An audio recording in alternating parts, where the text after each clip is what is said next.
Chokepoint 2, Qatar's North Field, helium by LNG. While the Panhandle smooths time, Qatar manufactures scale.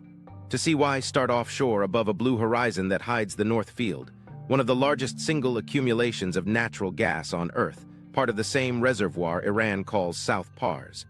The genius wasn't that the gas was rich in helium. It was. The genius was welding helium extraction onto some of the world's cheapest, steadiest LNG trains and letting volume do the math. Because when those trains pause, clinics and fabs and ocean away feel it. Here's how the day actually runs. Feed gas flows from the field into a complex that looks like a small city. Separation, dehydration, fractionation, refrigeration, the mile of pipe you'll never tour. Helium hitches a ride in tiny concentrations. Strip it early and you waste cold. Strip it late and you lose recovery. Qatar's Helium 1 and Helium 2 plants sit where the thermodynamics favor capture, pulling helium off as the LNG process steps down temperatures and pressures. A cryogenic column does precision work. Compressors push, cold boxes hum. Out comes crude helium, then refined, then liquid loading into ISO containers that look like white, square boats of frost. Why it matters is simple: throughput. When your LNG trains move ocean-scale volumes every day, even parts per million helium becomes serious tonnage. Costs spread across a balanced, export-driven machine. That's how Qatar vaulted to top exporter status: low marginal cost, high reliability, and ships leaving constantly. Asia's fabs buy contracts that ride this metronome. European buyers hedge Panhandle risk with Qatari volumes.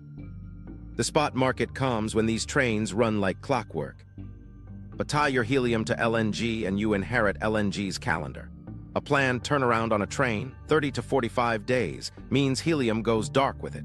You do inventory choreography, build stock ahead, pre-position containers, hope nothing else trips. When the 2017 Gulf diplomatic rift hit, airspace and land routes pinched. Helium moved by sea eventually, but the pause revealed the fragility. You can have the cold boxes humming and still lose days to paperwork, port calls, and boil-off in the heat. Micro story: a buyer in Taiwan watched a buffer tick down. 9 days, 7-5. A rerouted ISO slipped through alternate ports and rolled into the yard 2 days before a purge gas changeover would have forced idles. The plant manager didn't send a memo. He walked the etch bay and told the night shift, "We made it." Then he signed a contract that split future volumes across 2 suppliers. Zoom into the plant floor and you see a different discipline: uptime by ritual. Operators live by turnaround plans measured in years. Spares are stocked in multiples. Bearings and sensors get swapped before they squeal. Helium units aren't the main show against LNG revenue, but they're integrated enough that a helium trip can complicate a train's rhythm. The fix is cultural as much as mechanical. Treat helium as a first-class citizen. In recent years, Qatar invested like that. Larger units, better redundancy, cleaner logistics paths. The payoff is global. Fewer scrambles for radiology chiefs in Paris when one pump falters in Ras Laffan. Contracts carry their own physics. Long-term offtake stabilizes both sides, buyers lock price bands and volumes, producers plan maintenance with less drama. But that stability can lull. If 2 trains schedule overlapping maintenance and a third takes a hiccup, allocations ripple across continents. In hot months, every extra day an ISO sits at a transshipment port bleeds product. The smart shippers game the sun. Late-night loadouts, fast clearance, cold staging near the quay. A half-degree saved at the dock translates to liters in a hospital 2 weeks later. Meanwhile, growth looms. North Field expansion promises more LNG and by extension more helium capacity. That sounds like salvation, but commissioning is where cryo plants learn humility. A turbo expander vibrates wrong, a control loop fights a ghost, a weld weeps at cold. One unit offline for weeks tightens a market that assumed it would be there.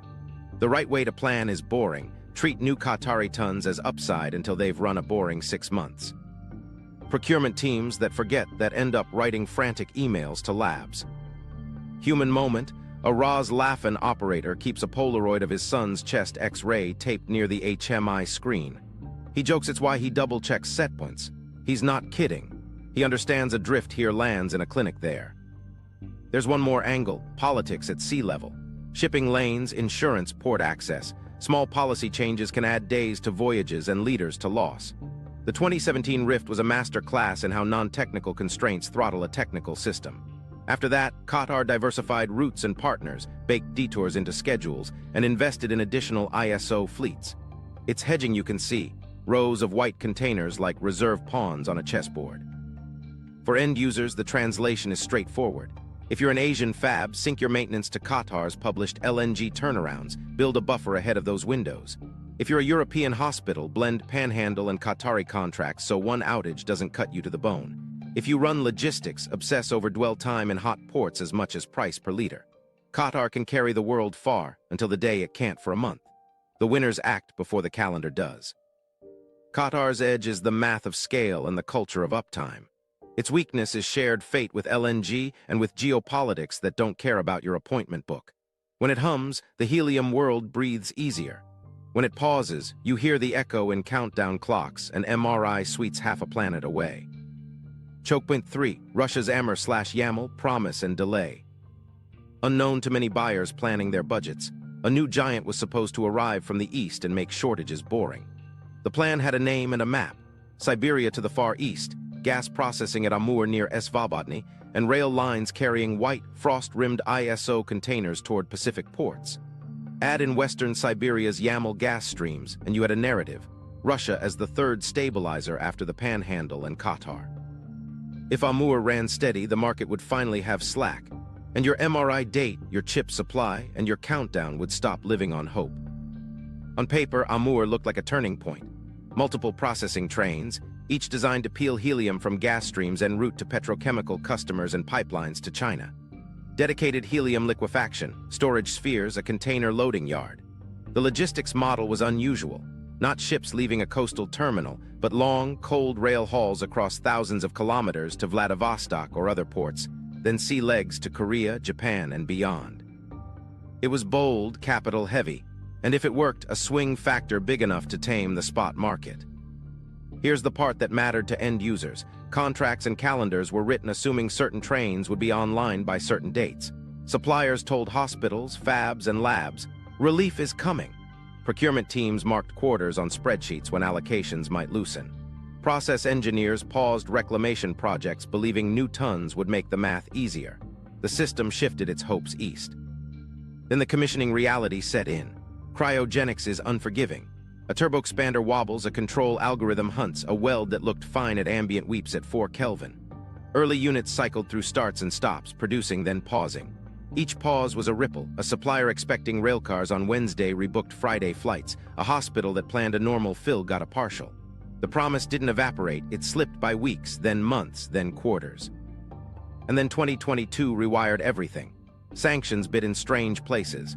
Bearings, sealants, control software patches, the small parts that keep big machines boring became procurement puzzles.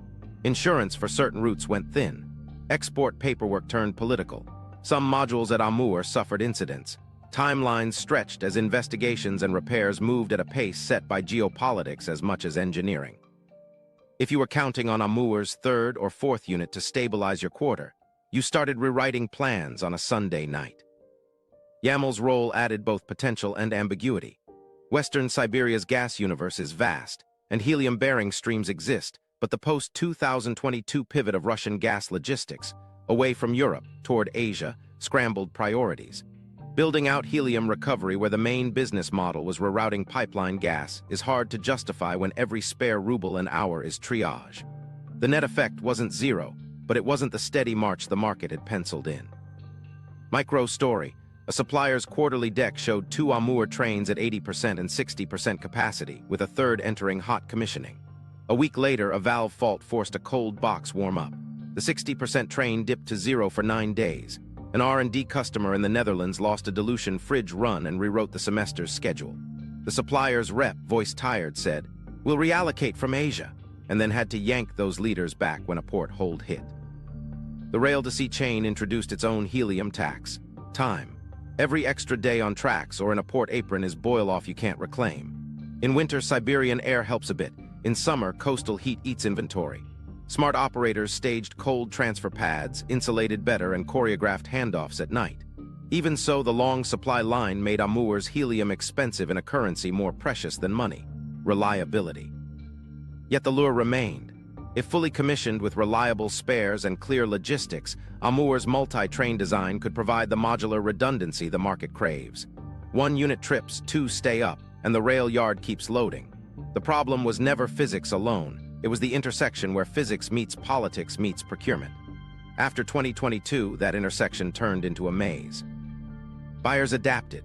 Contracts started to treat Russian volumes as upside, not baseline. Asian fabs leaned harder into Qatar with stricter dwell time clauses. European hospitals blended Panhandle and Middle East sources and pushed vendors for zero-loss fill protocols. University purchasing groups stopped waiting and funded Reclaim. Everyone learned a rule that should have been obvious. Don't build your schedule on a plant you haven't seen run through a boring summer. Human moment.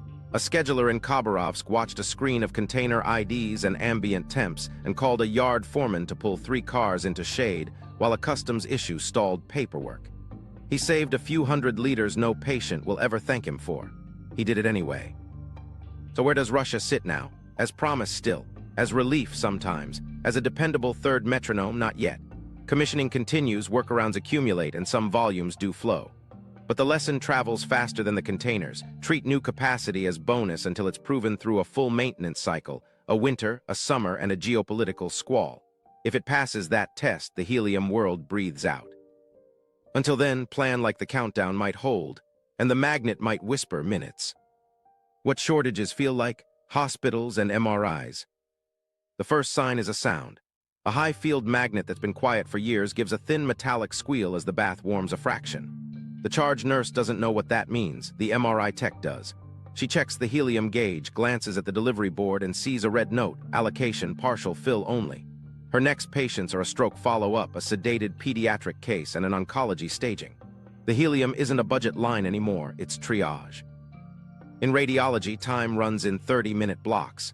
Helium runs in liters per day. When the numbers fight, people move.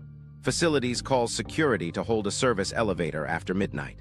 The vendor can make a partial drop at 2:10 a.m., but only if the dock is clear and the transfer lines are cold. 2 techs pull on gloves and start a ritual they learned the hard way. Purge the couplers with cold gas, pre-chill the vacuum-jacketed hose until frost traces the braid, open the magnet's fill port 1/4 turn. They talk in short sentences because waste has a sound, sharp hissing, and once you hear it, you never forget it. Micro story, at 1:57 a.m. the doer valve sticks. A tech breathes out, not in, to keep her hands steady. She wrenches, it breaks free, the line flashes cold, and the helium rush drops into a steady whisper. She checks the boil-off meter, lower than last time. That margin just bought a pediatric anesthesia slot at 9:00. The public thinks of MRIs as machines. The staff thinks of them as patients with moods. Each magnet has a personality. One drifts warm on humid days, one hates floor vibrations, one loses a liter an hour if a door seal is tired. In a shortage, those quirks become risks. The manager keeps a whiteboard with handwritten boil-off rates. If she doesn't have that number for each scanner, she's bleeding in the dark. When allocations hit, the board decides which magnet stays cold and which one will be idled and gently warmed. A choice nobody likes to make because a warm magnet is a rebuild waiting to happen. Here's the part you never see in marketing. A zero boil-off scanner still breathes. The recondensing unit can catch most evaporation, but it needs maintenance windows, clean cryocoolers, and service access that hospitals often schedule like an afterthought. In tight weeks, those windows vanish. A tech postpones a service call because the vendor can't guarantee parts, then loses more helium to a shield that should have been swapped. The invoice looks smaller today and larger in 6 months. Meanwhile, the waiting room fills with human stakes. A woman with a fresh stent needs an urgent check for a clot she can't feel. A kid with seizures has been fasting since midnight for sedation. A man who stayed silent for a year finally told his doctor about the pain in his spine. They don't know what helium does. They only know the scanner door stayed closed yesterday, and the receptionist used the word reschedule. When supply thins, hospitals improvise alliances. A downtown facility with 2 scanners calls a suburban partner with one and asks to borrow a doer, promising to return the favor on the next squeeze. Drivers meet at the halfway point, trade paperwork in a parking lot, and transfer precious cold with hands that move like watchmakers. A liter saved in transit is an appointment kept at dawn. Technique becomes policy. The night shift rewrites SOPs. Two-person fills only, log every transfer, pre-cool every line, 0 lost bayonets or no fill. Facilities installs a small recovery bag in the vent line, nothing fancy, just enough to catch boil off overnight and feed a compressor skid that came on a rental truck. The captured gas goes into storage cylinders. It's not a full loop, but it takes the edge off, and in a shortage, the edge is where cancellations live. Micro story, a rural hospital without a service contract got a 300-liter allocation instead of 800. The radiology director called a retired engineer who volunteers at the clinic.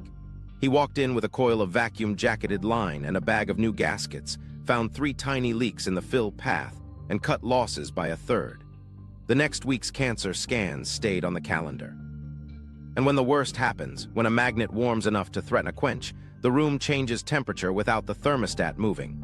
Staff clear the area, the tech hits a checklist that was written for emergencies no one expected to meet, and warm gas screams through the quench pipe to the roof. Afterward, there's silence. Refill is days away, rebuild is months. Surgeons reroute, neurologists switch to CT and accept what they can't see, and the finance office writes a number that doesn't capture the missed diagnoses. This is what helium shortage feels like inside a hospital.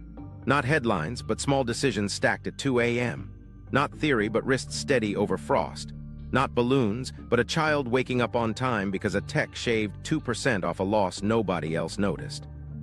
Fabs on a helium diet, process and reclaim. From a hospital corridor to a cleanroom aisle, the sound changes, but the stakes feel similar. In fabs, helium is invisible plumbing for yield. It cushions plasmas in etch and PECVD, purges oxygen from chambers, and carries heat out of parts that can't afford a scratch, let alone a spark. When allocations hit 70% or 60%, the line doesn't stop. Engineers start counting atoms. First move, find the fat without breaking physics. A staff meeting in a 28 nm bay turns into a triage board. Which steps are helium critical for uniformity? Which purges are superstition from a tool recipe written in 2011? They pull logs, overlay defect maps, and circle 3 candidates. Chamber idle purges, wafer-to-wafer sweep time, and pump down margins that were padded during a bad week years ago. The new rule isn't slash, qualify.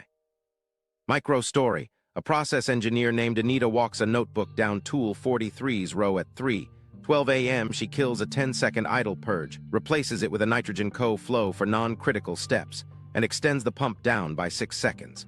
The first 5 wafers show no drift in line edge roughness. She lets 10 more run, then opens the SPC chart with a breath she didn't realize she'd been holding. Stable. She's just cut net helium flow 20% on that chamber without moving the defect baseline. Then comes the harder part, closing the loop. Reclaim turns exhaust into feedstock. You start by mapping where helium exits. 4 lines from etch clusters, roughing pumps on PECVD, tool vents that dump cooled purge gas. Lines get rerouted into a stainless header, and a skid the size of a delivery van takes the stream from there. Pre-filters for particles and acids, a dryer to strip moisture, a membrane stage to push nitrogen and hydrogen aside, then a PSA or cryo swing that upgrades helium to a purity the house spec will accept. A small buffer tank smooths the burps. A compressor lifts pressure to the plant header. It sounds neat in a brochure. In practice, reclaim is choreography. 4-line valves chatter. Maintenance pops a flange and dumps an hour's worth of capture to atmosphere if you didn't write lockouts into SOPs. Chemical byproducts from exotic chemistries poison membranes if you miss a filter change. The winning fabs treat the skid like a tool. Owner, PM schedule, SPC on purity and flow. When purity dips, a light blinks on a screen in the same control room that watches focus and dose. The math is stubborn but rewarding.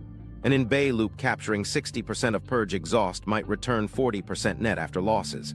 If helium is $30 per 1,000 standard cubic feet today and twice that tomorrow, the payback tightens every allocation. A pilot on one etch cluster becomes 2 clusters, then a bay. Procurement shifts from arguing unit price to hammering uptime guarantees and membrane replacement schedules into the vendor's contract. Micro story, a night shift tech named Jorge hears a hiss near the reclaim header that wasn't there yesterday. He puts a hand on a clamp, feels the cold bite, and calls maintenance. They find a hairline cut in a gasket that looks fine at room temp and leaks at 10 torr. 20 minutes later, the hiss is gone. The skid's flow meter climbs back 3 points. It's nothing on paper. It's a week of buffer inventory over a quarter. Recipes evolve alongside plumbing. Nitrogen co-flow where chemistry allows. Helium lean plasma steps proven by DOE instead of hunch. Chamber seasoning redesigned to use helium only at the edge where micro-arcing was an issue. Metrology backs it up. Scatterometry shows no thickness drift, CD-SEM stay boring, and reliability pulls don't flinch. Where helium can't move, ultra-high aspect vias, brittle low-K films, it stays. Everywhere else it trims. Scheduling is a lever too. Pre-purge and season during night power valleys. Batch helium-intensive layers so the reclaim skid runs steady instead of spiky. Stage pre-purged spare chambers so a tool swap doesn't start from warm metal. Align tool maintenance with supplier deliveries so you don't waste fresh helium seeding O-rings on a day the truck is late. Suppliers meet you halfway when you meet them in writing. Contracts tie a slice of volume to uptime at an upstream helium recovery plant the fab helped pay for. When the plant trips, liquid nitrogen credits kick in to backfill less critical purge steps. When Qatar announces a turnaround, the fab's calendar already shows a 2-week helium diet with recipes on the shelf, not in a draft email. Human moment, the yield lead brings donuts to the reclaim team on a Tuesday nobody will remember. He points at the bay's big screen. Return flow nudged up 2% after a membrane swap. That 2% is $20,000 a week and 3 days of safety stock no one will panic about next month. He tells them thanks. He means it. The culture change is the real product. Helium stops being the gas we've always used and becomes a parameter with owners, charts, and contingency plans. The fab learns to diet without starving, reclaim what you can, prove where you can't, and write your next quarter so a missed train in Texas or a hot week in Ras-Laffan becomes a line item, not a line stoppage. Labs, neutron sources, and quantum, survival technique. Meanwhile, on the other side of the calendar, science runs on windows you can't shift. Beam time at a neutron source gets booked a year ahead, and when your week arrives, the reactor or spallation source doesn't wait for your helium truck. Cooling stages don't care about excuses. A dilution refrigerator needs a ladder of cold that bottoms near millikelvin. Miss the fill and your experiment warms 5 degrees that might as well be 5 miles. Walk into a neutron hall at dawn. The floor hums with pumps, the air smells faintly of clean metal and vacuum grease. A postdoc checks a superfluid bath level, taps a glass column, and watches a meniscus crawl. The bath is helium at 2K flowing like a ghost through channels so thin they look imaginary. She doesn't think about poetry. She's thinking about a leak she traced last week to a compression fitting that tightened beautifully at room temperature and side open at cold. She swapped the ferrule, logged the torque, and added one more line to a binder titled Losses. Micro story, 3 nights into a protein dynamics run, a shipment stuck at port shaved the facility's buffer to hours. A beamline scientist pulled a dusty roll of vacuum-jacketed line from storage, purged it with cold gas, and replumbed a bypass that cut 2 transfer steps. The leader's save turned into 4 hours of data the instrument team had promised a visiting pie for a grant milestone. The pie bought the hall pizza. The team filed a permanent change request. Survival is plumbing with manners. The best labs map every cold path like a subway diagram. Source doer to plant header, header to liquefier, liquefier to storage, storage to instrument, instrument to recovery bag, bag to compressor, compressor to purifier, purifier back to liquefier. Each node has a number, loss rate, pressure drop, wait time. If a number is unknown, it's a leak by another name. They replace rubber where metal will do, swap compression fittings for welded joints where practical, and train grad students to handle bayonet connectors as if they were surgical instruments. Recycling is no longer a pilot, it's religion. Boil-off feeds a bag or bellows that won't collapse and suck contaminants. A screw compressor lifts pressure into cylinders, a dryer strips water, activated charcoal takes oils, a getter or PSA cleans what sneaks through. The liquefier is the drummer, steady power, steady speed, a logbook of oil changes and cold box hours. When the grid wobbles, a UPS buys minutes to land the machine gracefully. When maintenance shuts a valve upstream, captured helium lets the cryostat breathe without a panic call. Technique scales with stakes. Dilution fridges for quantum chips are torah-forced humility. Pulse tube coolers thrum, stills condense, heat leaks hide in wiring that looks like art and behaves like a thief.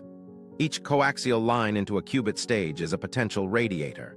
Teams add attenuators and filters not only for RF hygiene but for thermal gradients. They preload heat sinks, stagger thermalization stages, and audit every connector for bite marks that means someone over-tightened at room temperature and guaranteed a warm surprise at 10 mK. Micro story, a quantum group lost a Tuesday when a new student clipped a braid wrong and turned a millikelvin stage into a 700 mK heater. The Pi didn't yell. He pulled out a laminated card, cold handling rules. They rebuilt the harness with softer bends, retorqued to spec, and etched a tiny do not twist arrow near a connector only gloved hands would see. Helium loss dropped. The fridge hit base an hour faster the next run. Neutron facilities run different but rhyme. Cold sources feed on liquid hydrogen or deuterium, but the downstream cryogenics lean on helium to move heat where pumps can't. Here, uptime is national, not departmental. A valves and bearings list sits next to a schedule that reads like a train timetable. When a plant schedules a hydrogen moderator maintenance, the helium team shifts their PM into that shadow so both lines return together. The goal is boring. Boring means the user office doesn't send. Regret to inform you, emails and the instruments don't live as exhibits. Data culture closes the loop. Labs that survive shortages post dashboards no one would expect in a physics building. Daily helium balance, liquefier OEE, recovery yield, instrument loss ranking. Red cells start conversations. A magnet with a suspicious boil-off spikes. The cryostat tech visits with an IR gun and a stethoscope's worth of intuition. A compressor's current creeps. Bearings next week, not next month. They treat helium like a budget and like blood. Human moment, a cryo lead keeps a cheap helium balloon tied over a vent stack. If it droops at noon, something's wrong. It's not calibrated, it's not fancy, and it saves leaders a year by starting arguments at the right time. The new rule is simple and hard. Plan like your truck won't arrive, build loops that forgive mistakes, and train hands until a frosted bayonet and a silent leak are loud as alarms. You don't win shortages, you out-technique them. Rockets without room for error. From neutron halls to the pad, helium changes uniforms but keeps the same job: quiet insurance against chaos. On a launch vehicle, it does three unforgiving things: pressurizes propellant tanks as cryogenic liquids shrink, purges lines so no oxygen-fuel mix lurks where it shouldn't, and feeds pneumatic systems that must answer instantly.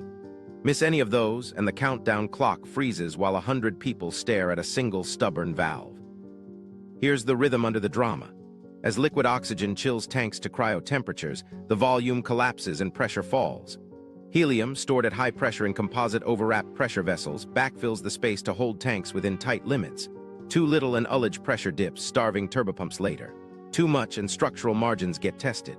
The same gas scours lines ahead of propellant flows, clearing moisture and debris, then keeps the plumbing inert while valves cycle.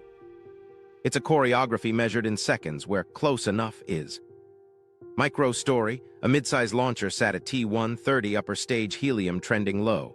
A controller called hold, the clock stopped at T112. They ran a rapid top-off on the ground umbilical, stabilized the curve, and recycled. The payload flew 2 days later. The press conference said out of family data. On the loop, they said, we almost starved the stage. Even the hardware reminds you why helium is non-negotiable. Those composite tanks have histories written in tiny design choices: liner wrinkles, fiber layup, oxygen behavior in cold cavities. After a high-profile accident years back, fueling procedures and COPV designs changed to keep solid oxygen away from surfaces where friction could light a fire. Helium loading profiles got rewritten. Temperature ramps became religion. What sounds like paperwork is really survival. Keep helium cold enough, loaded late enough, and isolated from LOX behaviors that don't forgive optimism. Ground support lives on helium too. Pad umbilicals hiss with inert gas before cryoflows begin. Launch commit criteria include leak-back checks that depend on a reliable helium push. A tiny miss shows up as a pressure decay that trips a limit, and the sequencer halts. The public hears pneumatic issue. In the blockhouse, someone is tapping a pressure plot and tracing the exact minute a regulator drifted.